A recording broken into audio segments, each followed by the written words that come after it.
I've got the perfect craft idea this week.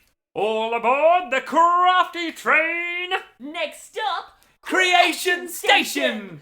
Choo-choo! Today, we are going to be making trace fossils.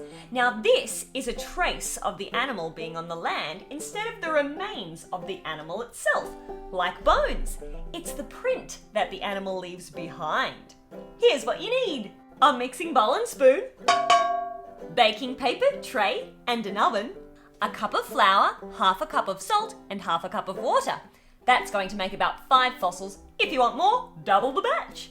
Objects to imprint into your dough, you can use whatever you like. Today, I'm going to experiment with crystals with coarse edges, shells work well, animal figurines, and a cool lid with a textured top. To make your fossils extra colourful, once they come out of the oven, you could paint them. Adults, not only is this sensory activity heaps of fun, but it also works on colour and shape recognition, visual motor skills, and working on hand strength.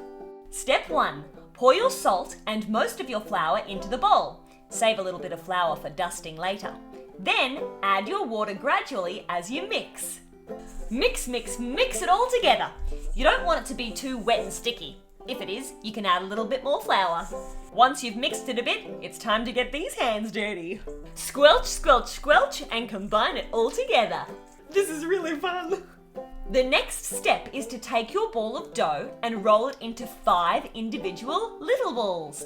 Then you can flatten these balls onto your baking paper with the heel of your hand. Now it's time to imprint our fossils. Let's try a shell. Let's try a little rhino. Rhino for prints. I'm gonna fossilize this fossil. It's an ammonite and it's over 1 million years old. Once you've finished imprinting your fossils, you can pop them in the oven for 35 minutes at 200 degrees Celsius. Yeah! Once your fossils have cooled, you can paint them. You could bury your fossils and dig them up on a fossil hunt like a paleontologist. Let's go show Anthony and Nick. Come on!